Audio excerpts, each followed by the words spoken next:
Depending on where you are in the world, we'd like to say good evening, good afternoon, and good morning. My name is Joe Frederick. I'm a senior consultant at NSSG.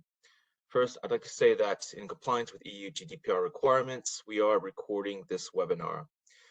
We will provide the recording to all attendees as well. Welcome to another edition of NSSG Talks, our monthly webinar series, where we provide an opportunity for a panel of experts to discuss important risk events that matter to businesses globally. Before we start today's presentation, I'd like to say a little something about NSSG. NSSG is a specialist risk management company headquartered in Bucharest, Romania, and with regional offices in New York City, Cairo, and Kiev. We deliver client-focused services ranging from intelligence-led threat monitoring services to secure travel journey management, from executive protection support to crisis management planning. To learn more about NSSG, please visit our website at www.nssg.global. The title of today's webinar is Ukraine War, What's Next? Today's presenters are Robert Ballante, Senior Intelligence Analyst, Eurasia, and Valentin Munteanu, Senior Intelligence Analyst. Our analysts will discuss the evolution of the war and the impact of the conflict on regional states, especially Moldova and Romania, which over the course of the year have gained significant traction in geopolitical importance, but have also been impacted politically, economically, and socially at the domestic level. They will also discuss possible future outcomes of the war and what this means regionally. As NSSG is situated in Romania, we have some unique insights into this region. Without further delay, I'll pass the mic over to Robert Ballante, who will talk about Ukraine and the next evolutions of the war. Thank you very much, Joe, for this introduction. So my contribution for today will be a bird's eye view on past, present, and possible future developments in and around the war in Ukraine. I will look at military, political, and economic factors, look at the variables that impact future developments, and then I'll intersect them to form possible scenarios for the development of events. As a conclusion, I will consider the implications for the business environment in Ukraine, emphasizing risks and opportunities for various industries. So as you can understand, this is a very broad scope. So if you're interested in further details, please write your questions in the chat or feel free to reach out after the webinar. So let's start with the military development. Russia launched its full-scale invasion of Ukraine in the early hours of February 24th, 2022. A series of long-range missile strikes targeted critical infrastructure and military locations all across the country, and cyber attacks targeted Ukrainian communication systems. In parallel, Russian forces entered Ukraine from the north, from Belarus, and aimed for Kiev. From the territory of Russia itself, an attempt was made to encircle Kharkiv. In southern Ukraine, attacks took place from Crimea towards Kherson and in the west and towards the west to take Mariupol in the east. So after 40 days, having failed to take Kiev, Russian troops began an organized retreat from the north and regrouped to focus on the Donbas as well as the south of Ukraine. This is when Ukrainian forces discovered the first signs of what many consider to be Russian war crimes, with most international attention focused on Bucha, a wealthy suburb of Kiev. For months, grinding positional battles continued in multiple regions of Ukraine, and eventually Russia captured Mariupol. However, during this phase, it's also when Ukraine achieved some symbolic victories, such as the sinking of the Moskva, the flagship of Russia's navy in the Black Sea, and Kiev recaptured the strategically important Snake Island off the coast of Odessa, close to Romania. From a humanitarian perspective, this is when Turkey and the UN managed to broker the international grain deal. In phase 3 of the war, if you look at the map, you will see 2 yellow areas, which is where Ukrainian counteroffensives actually took place. In September, Ukraine managed to liberate very quickly 8,500 square kilometers in the Kharkiv region in a matter of days. And during the same month, Russia announced a partial mobilization and staged annexation referenda in Donetsk, Lugansk, Zaporizhia, and Kherson regions. Then, in November, Russian forces retreated from the west bank of the Dnieper River in the Kherson region, allowing Ukraine to recapture the only regional capital it had lost during the war. Phase 4, which is where we are right now, the front line goes through 5 regions of Ukraine, the 4 that I have just mentioned, plus in small part in the Kharkiv region. Fighting is very intense, positional battles continue, but territorial changes are very limited. At this very moment, Russian attacks are focused on the Donetsk, Lugansk, and Kharkiv regions, while further south in Kherson and Zaporizhia, defensive lines are being strengthened. So there are key questions for the future. As far as Russia is concerned, one of the questions is, will there be a new offensive from Belarus, possibly targeting Western Ukraine? In our assessment, this is unlikely to take place anytime soon, and it is almost certainly not imminent. Why? Well, first of all, satellite imagery shows a very low number of Russian troops in Belarus at the moment, significantly lower than the amount it had at the beginning of the invasion. Additionally, there is no surprise factor because everybody is expecting this attack, and Ukraine has placed significant efforts in fortifying the defensive lines against its border with Belarus. Another question is whether there will be a new wave of mobilization in Russia. And in our view, this is almost inevitable, but the timeline is uncertain. In fact, if Ukraine continues to receive supplies from the West in terms of military aid, Russia will have to compensate with manpower. But this time around, mobilization is likely to be covered with no grand announcements, because actually when it happened the first time with the announcement, it impacted Putin's approval ratings, but we will look at it in a minute. As far as Ukraine is concerned, the key question is, when will there be a Ukrainian counteroffensive, and where will it be directed? In terms of time, this is most likely to take place in spring or early summer, but it will largely depend on the amounts and the level of advancement of the Western supplies which will come into the country. Also, such supplies cannot be given for granted, and we will also look at it in a minute. In terms of directions, possible access for Ukrainian advance, there are likely to be various, and one of the strategies of the Ukrainian armed forces is obviously not to reveal where it plans to attack, but one of the more likely ones in our assessment is from the Zaporizhia towards the city of Melitopol in an attempt to cut Russia's land bridge in between Russia proper and Crimea. Now, if we look at the political and economic developments, as far as Ukraine is concerned, we have to say that before the war, Zelensky's approval rating was approximately 25%. Following the invasion, it skyrocketed to as much as 90%. Now, there is martial law in Ukraine, which means that elections do not have to be held, and also protests are not allowed. Clearly, all pro-Russian media channels have been immediately shut down as a consequence of the invasion, and those that remain on air transmit a unified message. Looking ahead, it is also interesting to note that various opposition figures are springing up in Ukraine. There is the so-called Party of Generals, which has not sent any specific signals. There are not generals that made clear their political ambitions for a post-war Ukraine. But for example, the commander-in-chief, Valery Zaluzhny, is currently probably the second most popular figure in Ukraine. Also, there is Vitaly Klitschko, the mayor of Kiev, who has been criticized directly by Zelensky during one of his night addresses to the nation. Then, of course, there is the issue of the economy.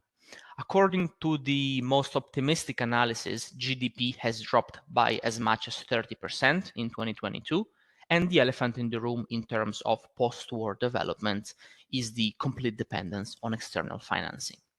In fact, at the moment, the US is largely giving grants to Ukraine, while the EU is providing loans. And even though such loans are of very low interest rates, considering the significant drop in GDP, they are unlikely to be fully repaid. And a conversation, let's say, around the restructuring of Ukraine's debt will have to be tabled. As far as Russia is concerned, it has to be said that before the invasion, Putin's popularity stood at approximately 60%. Then it rose to approximately 80%, but it dipped for a period of time following the first wave of mobilization to approximately 70%. Putin's support base can be divided into two categories. There are the hardliners and the passives. The hardliners are approximately 10 to 15% of the population who are full-heartedly for the war to continue, and the passives simply want to be left alone, conduct their business, and as the name says, they passively support the president. But a note is important here, because as in all authoritarian regimes, public opinion polls can be hardly trusted at face value because people generally say what they believe the authorities want them to say. And even more interestingly, it has to be said that approximately 90% of potential respondents refuse to take part in such studies.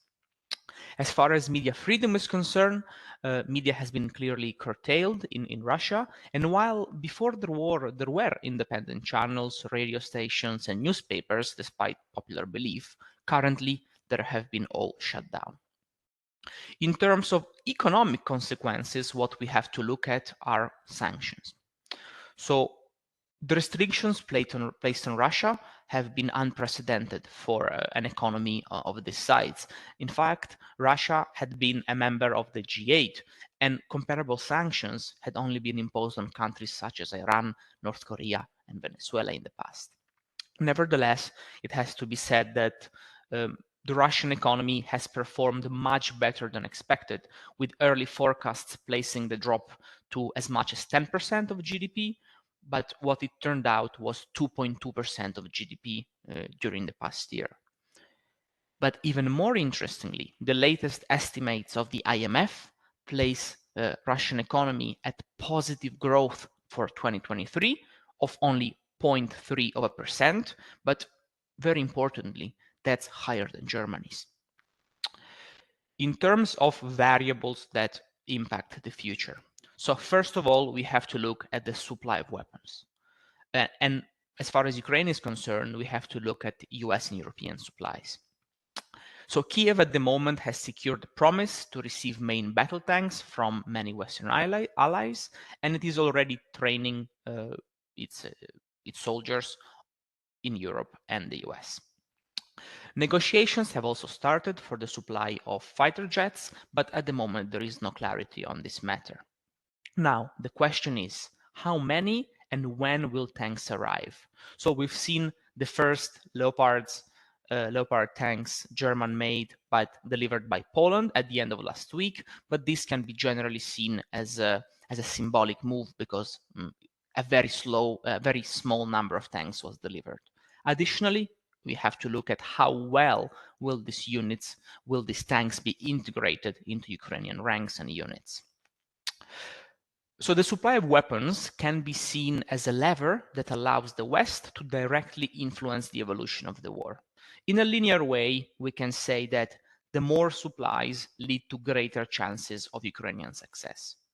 Crucially, and this is a point I referred to earlier, the long-term US support in particular cannot be given for granted, considering the volatility of domestic politics in America and the upcoming 2024 presidential elections. On the other side of the conflict stays Beijing, with the support it might lend to Moscow. So far, during the first year of the conflict, it only offered very limited war-related aid. However, it proved to be a reliable buyer of Russian oil. A crucial factor to consider is that actually Chinese military equipment would be very easily integrated into Russian operations. In fact, Chinese military scholars often refer to the fact that Chinese equipment has a Russian DNA because it was developed following years of technology transfer from Moscow to Beijing to China. The second point is broader support for the war or resolve and willingness to fight. So as far as Ukraine is concerned, all evidence suggests that there is little that Russia can do to break the spirit of the Ukrainian people.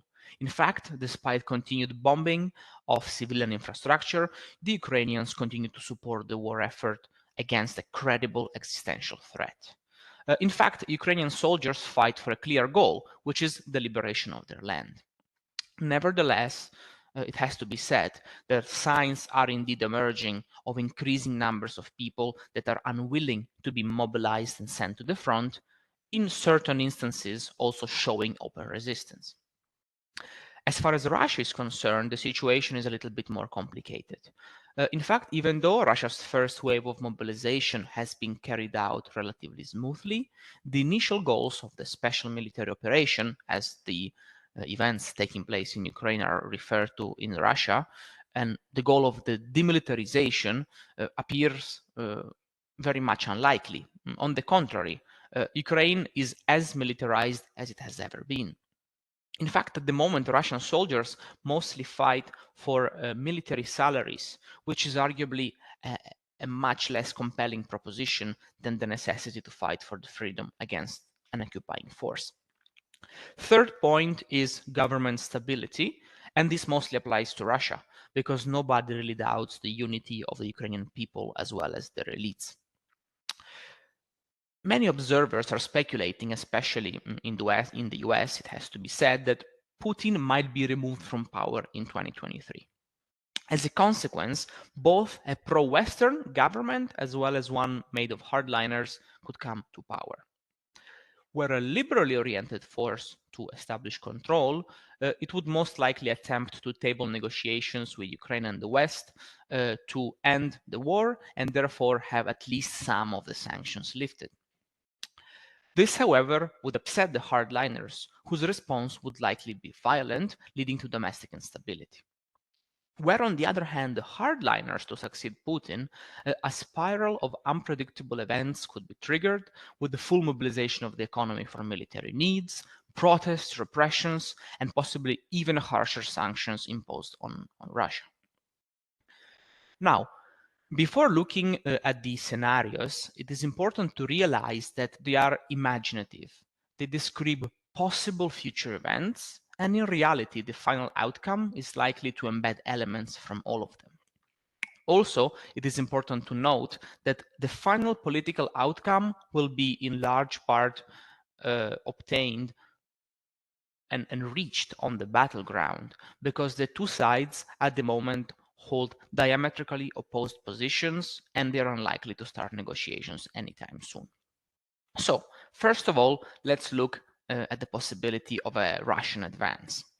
So for this to take place, the Kremlin would have to resolve at least part of its logistical issue and continue to build fresh battalions, mixing war veterans with freshly mobilized recruits. The Kremlin could then launch a new offensive, for example, from Belarus, to offset the Ukrainian defenses and push them off balance. On their side, Ukraine would start to encounter significant logistical issues of its own because actually due to the fact that the West is supplying so many different types of weapons, of military systems, each of them requires their own independent supply chain, which might complicate the war effort for Ukraine. As a consequence, Russian forces would take over the entirety of the Donbass.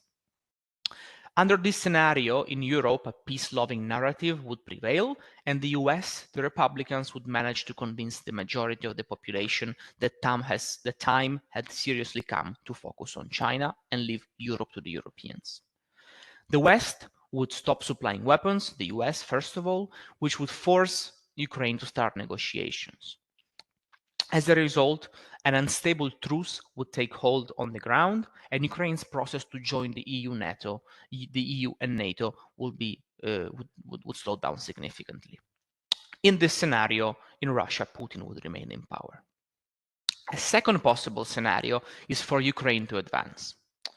In this case, Western support would have to remain unwavering for Kiev.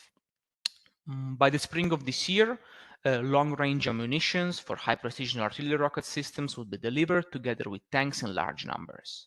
Both would be absorbed very effectively into the Ukrainian units, and in summer, Ukraine would move to successfully cut Russia's land bridge to Crimea, taking over the city of Melitopol and possibly Berdyansk. Before the end of the year, a sufficient number of jets would be also delivered to Ukraine, which would allow Kiev to conduct very effective combined arms operations. In parallel, frontline defeats for the Russians, coupled with growing discontent at home for a new wave of mobilization, would lead to mutinies and protests.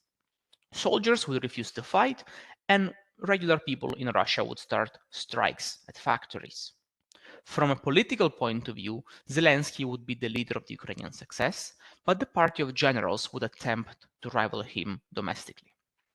Reforms to join the EU would continue, but the struggle against corruption would remain slow. In Russia, Putin would be ousted from power.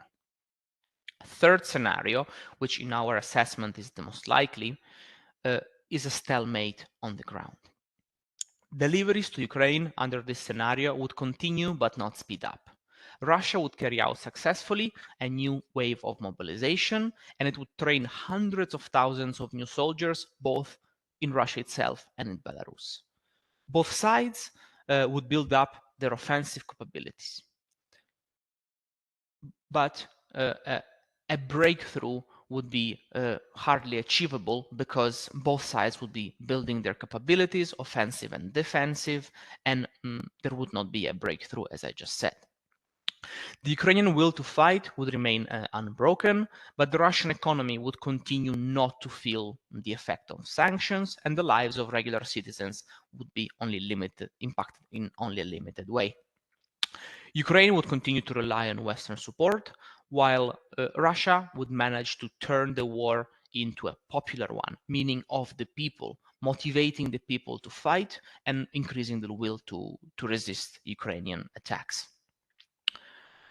The conflict would drag on, decrease in intensity, but possibly become half frozen, because as I was said, a breakthrough would be impossible. Now, as a conclusion, I will not go through each of the points that you see listed on your screen, but I will give you a general overview. Under all of the scenarios that I've just outlined, the Ukrainian economy would remain set for negative growth in 2023 because most of the financing would simply go towards the needs of the war to sustain the war effort. Social spending is likely to decrease with with standards of living deteriorating. However, once a ceasefire is reached and proves stable, at least for a period of time, the opportunities for businesses will be very, very significant. Right now, already, direct material losses as a consequence of the war are estimated to be in the hundreds of billions of euros, which means that reconstruction opportunities will be significant. It is likely that priority will be given to energy and transportation infrastructure, but also to medical facilities. Also, due to the physical destruction of large enterprises linked to the export of low value added goods, such as steel plants, which before the war constituted the backbone of the Ukrainian economy, there will be an attempt to make a transition towards higher value-added products and industries. Growth is expected in the IT sector, which actually grew already in 2022 amid the ongoing war, but also machine building, manufacturing, as well as more traditional agriculture are seen as sectors with good prospects. Companies from countries that supported Ukraine during the war may be given preferential access to the Ukrainian market. Also, a degree of movement towards EU standards is highly likely under all of the scenarios, with the possibility for companies that are currently engaged in Ukraine to advocate for specific standards to be introduced in the industry of reference for them. It has to be said that a significant proportion of the population is also likely to relocate away from the east and towards central and western Ukraine, physically closer to EU borders. The demand for jobs will likely be high after the end of the war, and salary expectations will be low. However, considering declining purchasing power in terms of market opportunities, demand would grow for less sophisticated mass market products, with Western businesses that are active in developing markets in the global south, as well as companies native to those markets, seeing an increased interest in their products. Lastly, as incomes of the poorer strata of the population decline, crime rates are likely to grow, and therefore demand for security services is also likely to increase. With this, I end my presentation and pass it over to Valentin.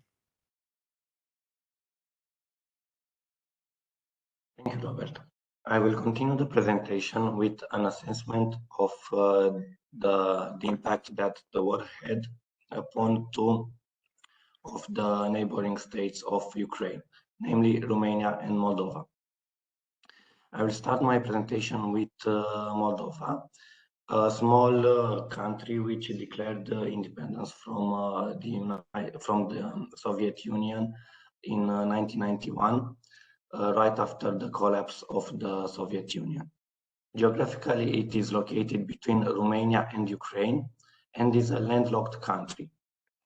As the vast majority of former Soviet states, Moldova has a legacy of issues with Russian-speaking population. As you can see on the map, the first province where there is such a Russian-speaking minority is Transnistria, a region which declared independence from Moldova in the early 90s. The other region is Gagauzia, in southern Moldova. And this province, although it hasn't declared independence from Moldova, it has a population with strong pro-Russia values. Moldova itself is a territory that politically can be divided into two camps. The first one is generally represented by the older population that was educated and grew up in the Soviet Union. Therefore, they are traditionally more attached to Russian and conservative values. The younger generation, on the other part, is closer to Euro-Atlantic values, having benefited from a lot of scholarships in the European Union and the US, especially in Romania, and Fulbright scholarships in the United States. Therefore, the political landscape of the country can be divided into two main camps. Firstly, we have pro-Russia political parties, and then we have pro-Euro-Atlantic parties. Currently, Moldova is run by pro-Euro-Atlantic president Maia Sandu, who is a graduate of Harvard. And the parliament is dominated by Moldavian parties that share a pro-Euro-Atlantic vision. However, economically, the country is divided between national companies that tend to prioritize access to the EU market, and companies with Russian capital that tend to focus on the Russian market. In the second category, there are worth mentioning the Chisinau, the airport in the country's capital city in Chisinau, which is operated and owned by a Russian company. And also the national gas company, Moldova Gas, is a subsidiary of Gazprom. Therefore, Russia still has important leverages in Moldova to influence the economic landscape in the country. Apart this issue, Moldova also struggles with endemic corruption. In the latest corruption perceptions index made by Transparency International, Moldova only scored 39, while the EU average is 66. So the country still has a lot of improvements to complete in its anti-corruption fight that is vital for its EU membership bid. In terms of criminality, also Moldova scores badly. It ranks 15 out of 17 countries in Central and Eastern Europe when it comes to organized crime. This would be broadly the context where Moldova was when the war started. The impact of the war in neighboring Ukraine upon Moldova can be summarized as it follows. Firstly, Moldova confronted with a massive inflow of refugees. We are talking here about a country with 2.6 million inhabitants. After the war, it has received more than 650,000 Ukrainian refugees, although it is worth mentioning here that less than 15% of these refugees chose to stay in Moldova. Most of them used the country as a transit area to other countries that are part of the European Union, and unlike Moldova, can provide a series of economic benefits that are greater than all that Moldova can offer. Then Moldova also experienced a severe energy crisis as Russia reduced gas supplies to the country. And here Romania, its neighbor on the west, intervened and provided Moldovan considerable aid in forms of gas and electricity shipments. Then we have a massive inflation rate generated by the economic consequences of the war. Moldova currently struggles with an inflation rate that is higher than 30%. This is important to mention, that is the highest inflation rate in Europe. And then from a security perspective, Moldova has reported at least 4 incidents when Russian missiles launched from the Russian Black Sea Fleet crossed Moldavian airspace, and in some cases debris from these missiles landed in Moldova without significant casualties though. So this being the general assessment on the situation before and during the war in Moldova, we can now proceed with our analysis on what is next for the country. First, we should mention here that we foresee an increased focus on the security situation in the country. 2 weeks ago, Moldova's pro-Euro-Atlantic president, Maia Sandu, declared that her government had prevented a Russia-backed attempt to overthrow the pro-Euro-Atlantic government in Chisinau.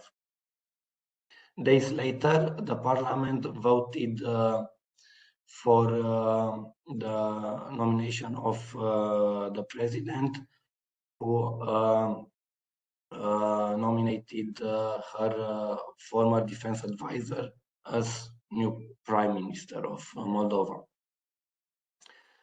This new prime minister has an extensive background in security, especially in cybersecurity and anti-propaganda strategies.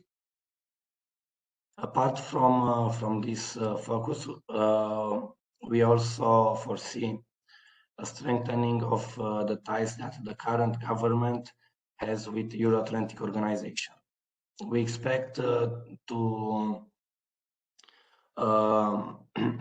we expect that the membership bid of Moldova for the European Union to continue throughout 2023 with a focus on anti-corruption measures to facilitate this membership bid. On the NATO side, situation is more complicated as Moldova is a neutral country by constitution, and President Maia Sandu even recognized this during a speech that she does not have the support of the population to enroll the country into an official bid to join the North Atlantic Organization. Therefore, a special focus should be on assessment on the next 3 years, because all the next 3 years will experience elections in Moldova. Firstly, this autumn we'll have local elections. And it is worth mentioning here that 9 of the 10 most populated cities in Ukraine are currently run by pro-Russia mayors. They are, you can see them on the map with the red pinpoint. Only one, Ungheni, has a pro-Euro-Atlantic mayor. Next year we'll have presidential elections where the current president, Maia Sandu, is she ranks second in the poll, in the latest opinion poll conducted in Moldova this month. The first candidate that ranks highest in the poll is Ion Ceban, the pro-Russia mayor of capital Chișinău. And this is something that Maia Sandu and her pro-Euro-Atlantic party, the Party of Action and Solidarity, should focus on winning the hearts and minds of the local population. And then in 2025 we will have the parliamentary elections, where the latest opinion poll shows that the current leading party, the Party of Action and Solidarity, ranks first. However, number 2 and number 3 are held by pro-Russia political forces, the bloc of communists and socialists, and the Shore Party, and together both these parties have a score that is between 10 and 15% higher than the one of the pro-Euro-Atlantic party of Maia Sandu. Therefore, we expect to experience a massive increase in aggressive rhetoric from pro-Euro-Atlantic and pro-Russia political forces in Moldova, with the intervention of pro-Russia on one side, on Russian politicians trying to boost the score of pro-Russia political forces in Moldova, and in this case, Dmitry Medvedev and even Vladimir Putin will probably engage in aggressive rhetoric against pro-European and US political forces in Moldova, trying to discredit them and to increase the support that Russian forces benefit in Moldova. In terms of Romania, the second country that is part of my assessment, in terms of the situation before the war, we should say that the country enjoyed a relatively strong NATO military presence in the country. You can see on the map the main NATO bases in Romania that after the war have increased their military capabilities, especially in terms of ground forces. On the political side, Romania also enjoys a stable environment. The current government has an overwhelming majority, and it has expressed constantly its support for Ukraine and its alignment with European and NATO values. More importantly, all the parliamentary parties in Romania have criticized the Russian intervention in Ukraine.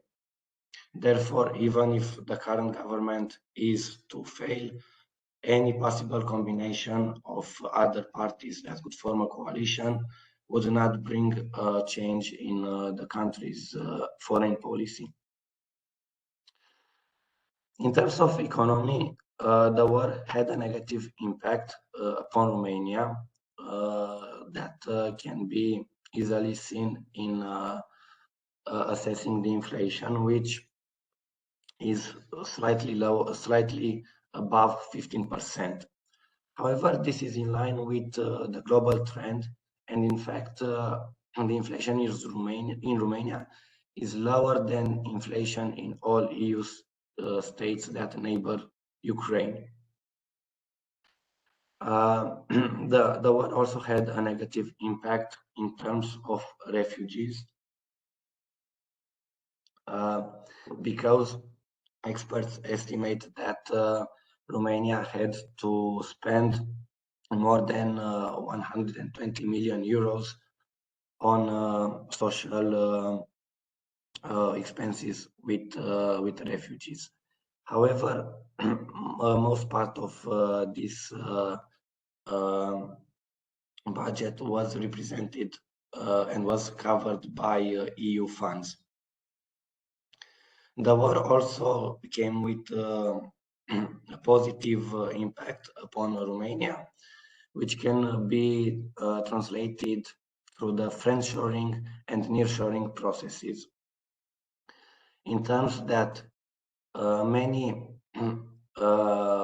Western businesses that had an investment in Ukraine relocated their personnel and their assets into Romania, and thus the direct investments of foreigners in the country grew up by 33% in 2022 comparing to the previous year. And in 2022, these foreign investments reached 10.7 billion euros. This being the current assessment on Romania before and during the war, we can proceed with the final slide of our presentation. What's next for the country? To answer this dilemma, it is best for us to look on the following questions. Will the political stability continue in Romania? The question can be yes. And why I say this is because, as I said, no political parties in Romania that are represented in the parliament expressed any willingness to divert the country from its pro-Ukraine stance, and none of the parties in Romania expressed a willingness to change the alignment of the country towards the EU and NATO stances towards Ukraine and Russia. The next question is, will Romania be successful in achieving an independence from Russian energy sources? An important question in this equation is how successful will be the country in boosting its green energy facilities, aligning tasks to the global trend of getting rid of fossil fuels and increase the proportion of green energy in the country's domestic consumption of energy. In this sense, a key variable is Romania's potential accession to EU funds facilitating green energy. Sadly, the country's record with accessing EU funds has not been a successful story. A large amount of funds destined for Romania remained unspent because the country, the political and the business environment were not able to attract these funds into Romania. And in order to boost its capacity to attract EU funds, a series of both political and economic reforms are needed. Then, also on the economic side, a key question is what will be the role of Romania in the rebuilding process of Ukraine? It's not a secret to anyone that the process of reconstruction of Ukraine will be worth billions of euros. Thus, any country that supported Ukraine during the war will seek to secure a stake in this budget as big as possible for companies within the respective country.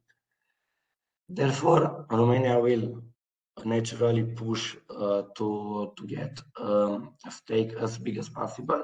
However, an impediment in this lobbying process is the current controversy between Romania and Ukraine regarding the Bistria Channel. Romania accuses Ukraine of conducting illegal dredging activities into the Danube Delta in the Bistria Channel area, accusing Ukraine of violating several international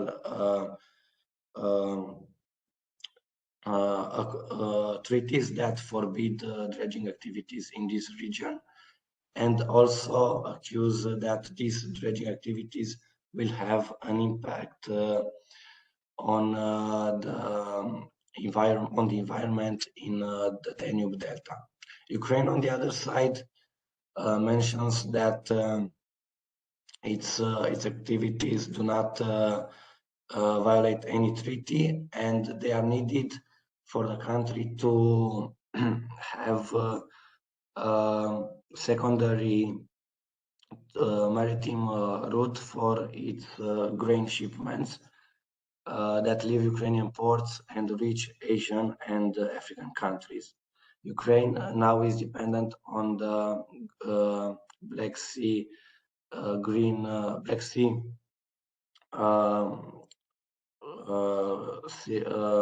cereal corridor that it had agreed with Russia. However, this grain corridor agreement expires in mid-March, and there are no guarantees for Ukraine that it will be able to ship its vessels after this period, and therefore it says that it needs a secondary route.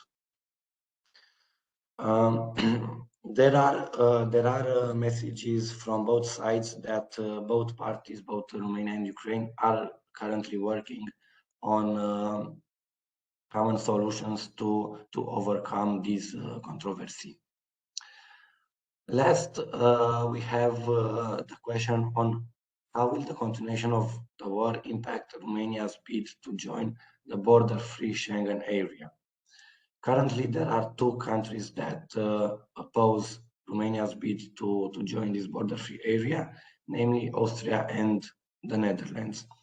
Austria, which is the most vocal country, says that Romania and its southern neighbor Bulgaria should not be allowed to join this border-free area because they have a war on their border, and they also have the migration route from the south, from MENA countries, where a large number of refugees try to enter EU countries through the southern corridor.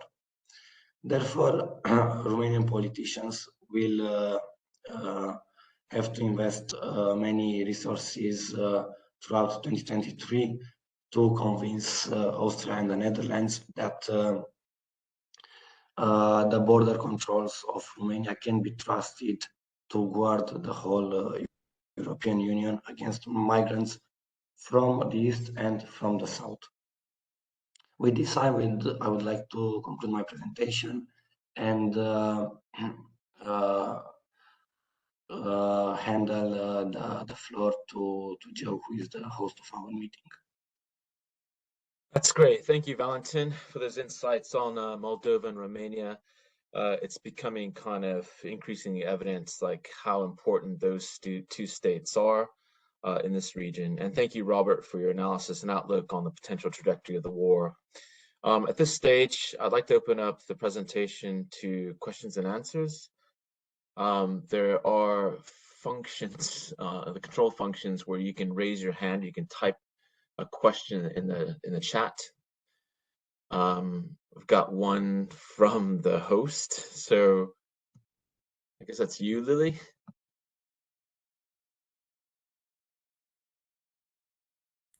Hi guys, thank you so much for the wonderful presentation. I was just showing to the people how to raise the hand. If you have any questions, please feel free to address them. Otherwise, I will abuse them. I have plenty of questions, so I will steal the opportunity. Thank you.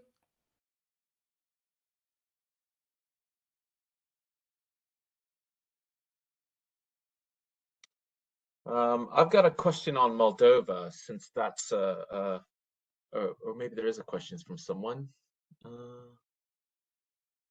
Okay, I've got a question on Moldova, Valentin, and that you've got these kind of three critical elections happening this year and kind of expanding into 2025, basically, and it seems like these kind of pro-Russian parties are on the heels of these pro-European parties, basically.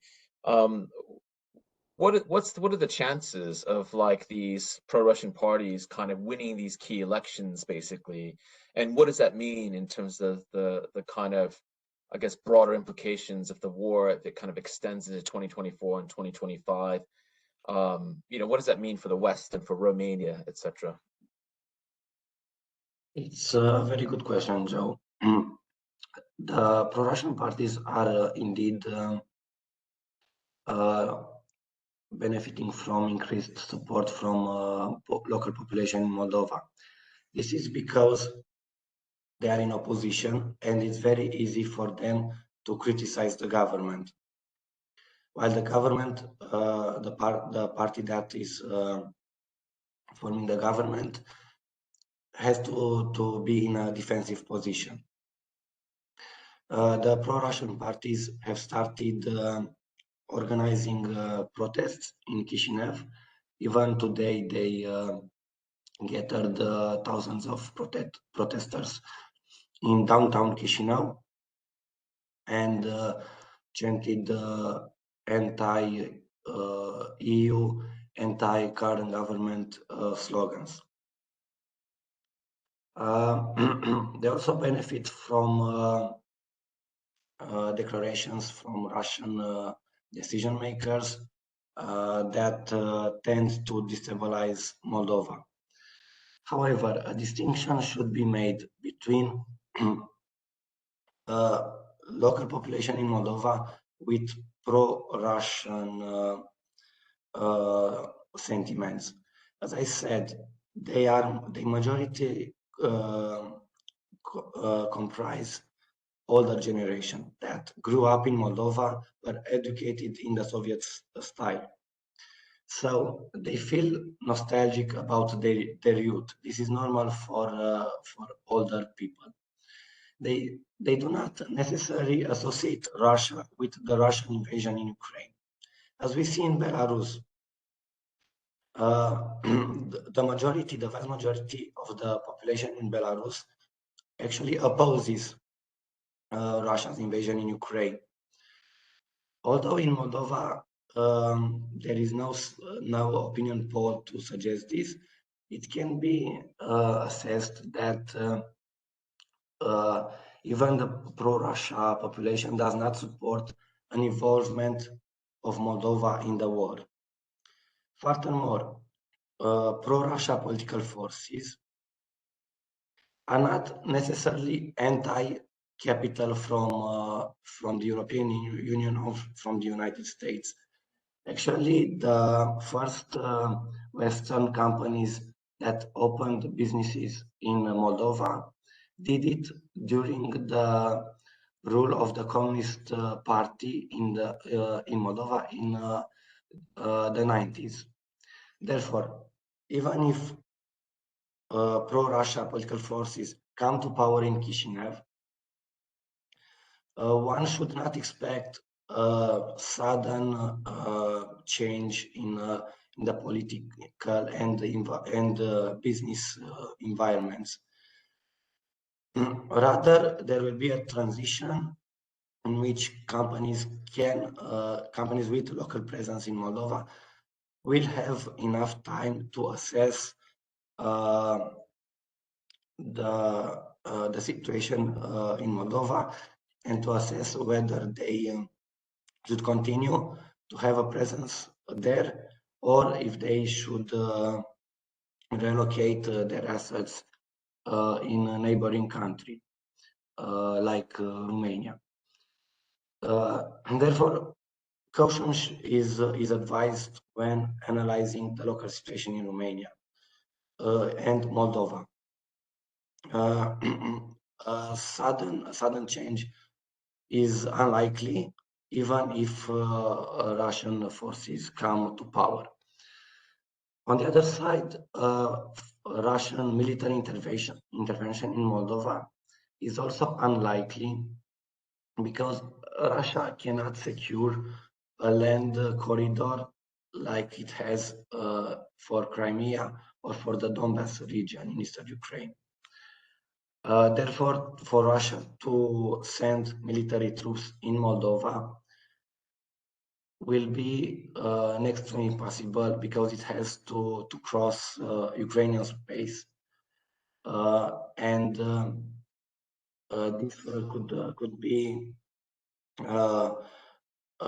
experienced through two directions. Firstly, from the north, from Belarus, which is unlikely because Ukraine has militarized the whole region on its border with Belarus. And then the second direction is from Odessa, which is a region with more than 2 million inhabitants. The city, Odessa itself, had before the war almost 1 million inhabitants. So if we see the problems that the Russians have in Bakhmut, city uncomparable to Odessa, extremely smaller, we could foresee that a Russian attempt to take Odessa would take at least one year, as we compare the situation with the one in Bakhmut. Therefore,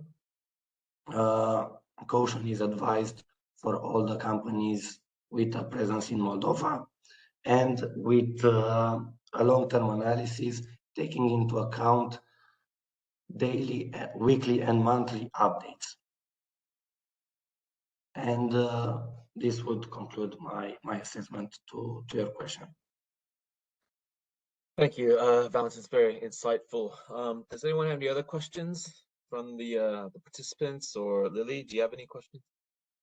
I always have questions. Thank you for this opportunity, Joe. So if the guests are not willing to launch one, I will of course ask Robert to comment a bit about Russia's position. So what are we looking at when we see Russia's thoughts regarding this war? We're now into more than 1 year of full-scale invasion, as we call it in the industry, let's say.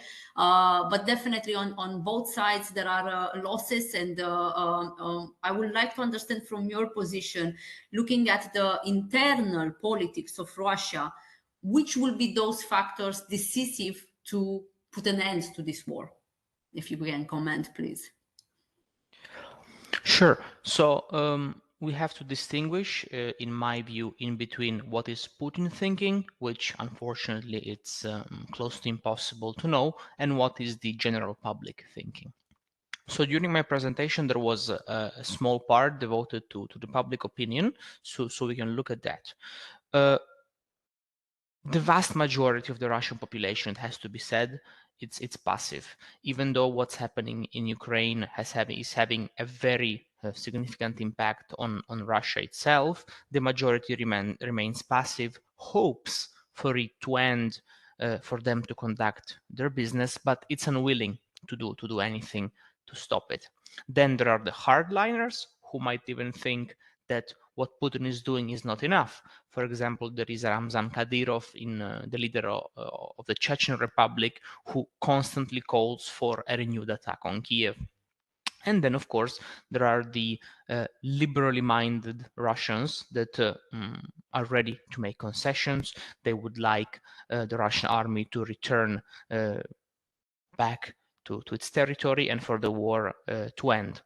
However, it has to be considered that emigration is a factor. In fact, many liberally minded Russians are leaving the country, and they're not staying within Russia itself to continue the struggle against Putin. Therefore, at the moment, the balance is tilting towards a continued support for the ongoing war.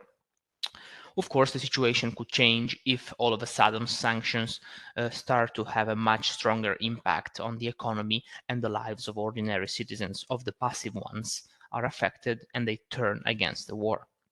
Then we have to think what's in Putin's mind. We have to consider it. Basically, he thinks that time is on Russia's side. He's betting that the West will stop supporting Ukraine. The economic problems in the West will prevail. He considers, generally speaking, the people of the West weak and unwilling to sustain the effort. And in certain terms, he's right, because Ukraine is more important to Russia than it is to the West. Yes, for the West, it's a battleground where it is fighting Russia for democracy, but Putin considers Ukraine to be Russia. So I'm not saying Russians are fighting for Ukraine as if they're defending Moscow, but at least part of the Russians, that small percentage, consider Ukraine to be by right Russian. So Putin is betting on long-term Western weakness. But so far, and we cannot unfortunately tell the future for sure, he's been proven wrong. And the winter has helped, because this year it's been particularly warm and gas consumption has not been that high. So all in all, the majority of the population remains passive towards the war because it hasn't felt its consequences as heavily. Yes, Western brands have left, but very often, for example, the case of Coca-Cola is very telling. Coca-Cola has left, but it has sold its factories to Russian businesses. So now there is the exact same Coca-Cola with the exact same taste, but with a different branding. In terms of the elites, they have nothing left. I mean, what they had in the West has been sanctioned. They cannot hope for a quick return to peace, and therefore they keep their assets in Russia, support Putin, and Putin, as I said, is hoping for a long-term defeat of Ukraine because the West will stop supporting it. Great, thank you, Robert. Do we have any other questions from the participants? I realize that we've gone over time here. Okay, if there are no further questions, we will conclude this webinar, and you could always reach us later, and I'll give that email address to you if you've got any kind of follow-on questions. Again, I'd like to thank Robert and Valentin for their useful insights and analysis on this this important region. We hope you found their discussion, their kind of presentation useful, relevant, and insightful. If you have any further questions, again, you can contact us at service desk at nssg.global. And in the subject line, please reference NSSG Talks Ukraine, and that way the questions will get channeled to the appropriate people, and we will respond in a kind of timely manner. If you'd like to know more about NSSG, then please visit us at www.nssg.global. We would like to thank everyone for attending this edition of NSSG Talks. We will provide the recording to everyone in the coming days. Thank you, and enjoy the rest of your day.